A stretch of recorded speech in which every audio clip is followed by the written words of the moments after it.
მე ახლა ჩემი მრევლში არის ერთი ადამიანი, რომელიც პირადად იყო, სააკაშვილის დაცვის წევრი. მე წამოვიდა იქიდან. ამ კაცს აქვს თვითონ ახლა არ მინდა იმ მომღერლის დასახელება. და თქვენ ძალიან გთხოვთ, არ წამოგცეთ, ძალიან გთხოვთ, იმიტომ რომ მაინც პატივი ვიცეთ რაღაცა, მას იმიტომ რომ ოჯახი ყავს და რაღაცა. მე ვარიანტი არ არის, ყველაფერს ვიტყვი რა.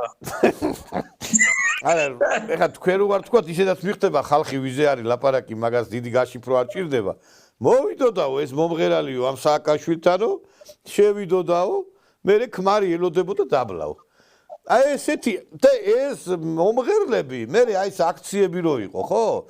გამოდიოდნენ და მიშა. ამიტომ ვიძახეთ თქვენ რო თქვით, ეხლა ჩვენ რასაც ვლაპარაკობთ, ესე რეალობა, ეხლა დარტყმული აქვს იქ ბეჭედი, ზურგზი აქვს თუ რომელიღაცა ბოდიში დაბლა ტანის ქვედა ნაწილში ეს დამღა, მე არ ვიცი, მაგრამ დღეს ქვეყანას ესე იგი ობსტრუქციებს და რევოლუციებს უწყობს მიშას ბოზები, ქალებით და კაცებით. კაცმა პირდაპირ ეთერში თქვა ტრანსგენდერთან ვიყავიო, კაცო. ეგ კიდე გასარკვევია, ეგ ვინ არის საერთოდ რა?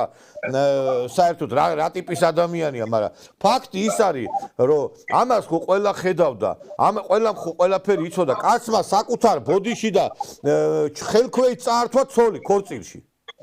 ეს არის ნაძირალა, ყოლა არაკაცი.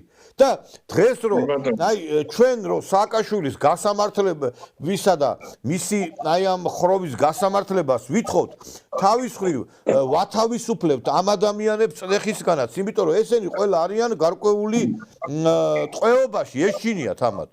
ეშინიათ.